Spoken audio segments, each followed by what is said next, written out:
Assalamualaikum warahmatullahi wabarakatuh. Di sini saya akan menyampaikan diskusi sesi 10 pada mata kuliah Komparatif Pendidikan Dasar di berbagai negara.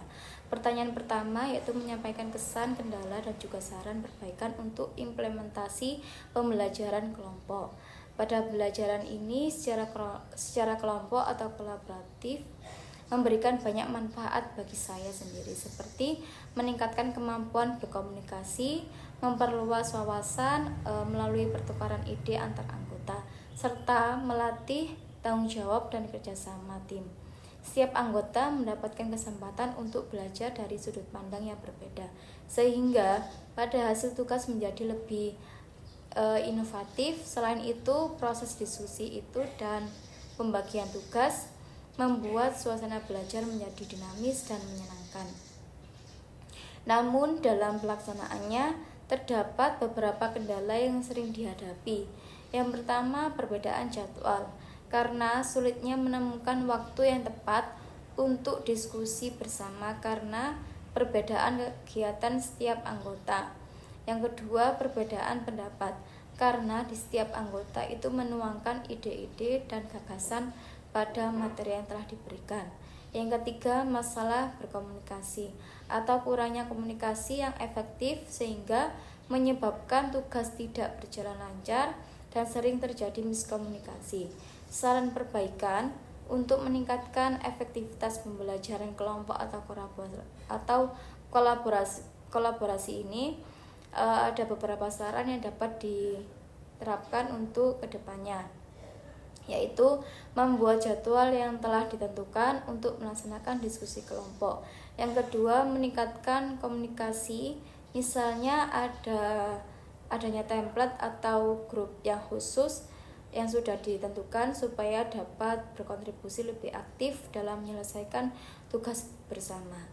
Pertanyaan selanjutnya, bagaimana komparasi struktur kurikulum pendidikan dasar di Indonesia dan juga di sekolah saya di MI Plus Darussalam Sidoarjo. Di negara Indonesia umumnya itu kurikulumnya menggunakan kurikulum merdeka yang menekankan deep learning, penerapan ilmu nyata, dan integrasi teknologi. Yang kedua, strukturnya terbagi menjadi intrakurikuler, pembelajaran utama, adanya kokurikuler atau pendukung, dan ekstrakurikuler, pengembangan minat. Pembelajaran yang berbasis proyek, fleksibel, dan berbasis kompetensi. Evaluasinya berbasis capaian pembelajaran dan kompetensi.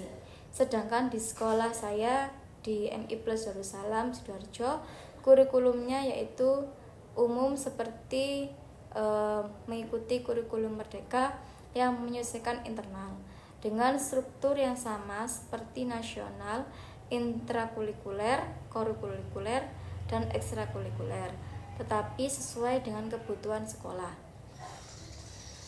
Pembelajarannya menekankan kolaborasi dan integrasi teknologi.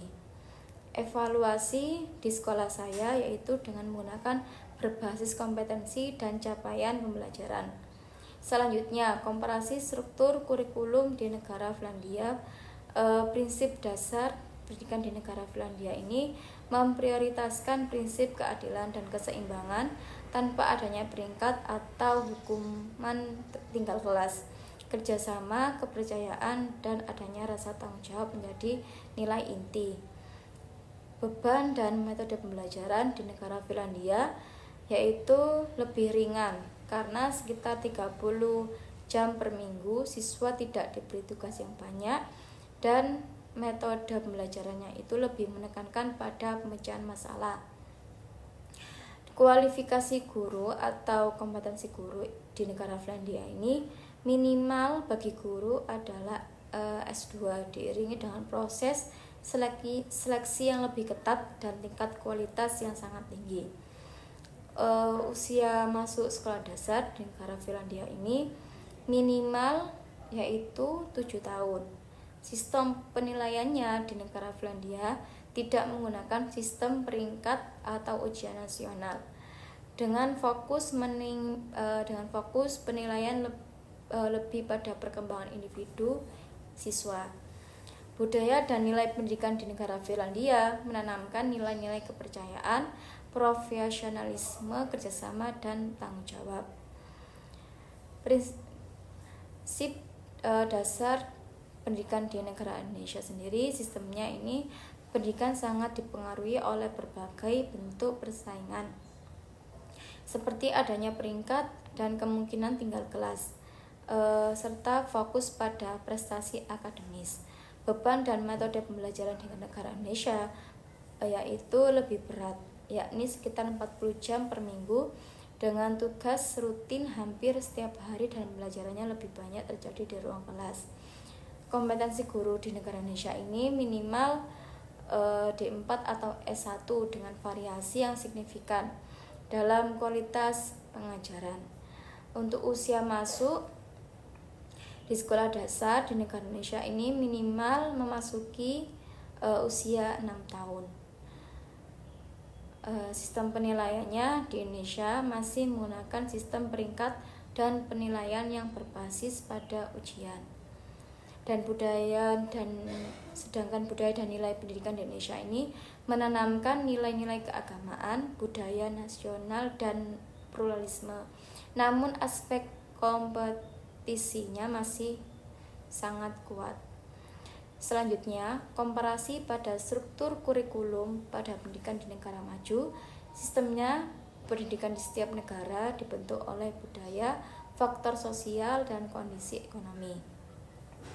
Masyarakatnya, pendidikan ini tidak hanya berkaitan dengan kurikulum dan teknik pengajaran, tetapi juga terkait erat dengan struktur sosial, nilai-nilai budaya, dan kebijakan ekonomi yang ada di negara tersebut. Di negara-negara yang lebih maju, biasanya menjadikan pendidikan ini sebagai fokus utama dalam pengembangan mereka. Di negara Korea Selatan, Jepang, Finlandia, dan Singapura sering menduduki posisi teratas dalam kualitas pendidikan global berkat investasi anggaran yang signifikan, perhatian terhadap mutu pengajaran, dan pengembangan infrastruktur pendidikan yang memadai. Dalam investasi yang besar dalam anggarannya, pendidikan memberikan dampak positif bagi kualitas pendidikan yang dihasilkan. Sebagai contoh, di negara Korea Selatan ini mengalokasikan lebih dari 20% dari anggaran pemerintah untuk pendidikan yang berimbas pada kualitas hasil pendidikan dan daya saing di tingkat internasional.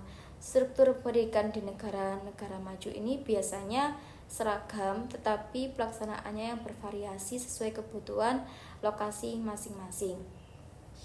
Tingkat pendidikan umumnya mencakup pendidikan dasar 6 tahun, pendidikan menengah pertama 3 tahun, dan pendidikan menengah atas 3 tahun, dan juga pendidikan tinggi. Namun cara evaluasi, beban studi, dan metode pengajaran yang bervariasi secara signifikan.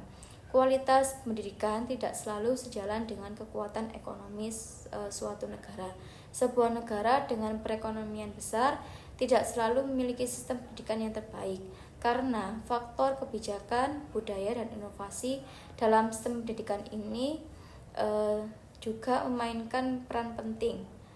Dengan hal ini, komparatif pendidikan yang sangat penting untuk meningkatkan sistem pendidikan di dalam negara. Dengan membandingkan serta mempelajari sistem pendidikan dari negara lain, Indonesia dapat belajar untuk memperbaiki kualitas pendidikan seperti dalam hal pemerataan akses, peningkatan mutu guru, dan penguatan karakter siswa. Sekian yang dapat saya sampaikan. Wassalamualaikum warahmatullahi wabarakatuh.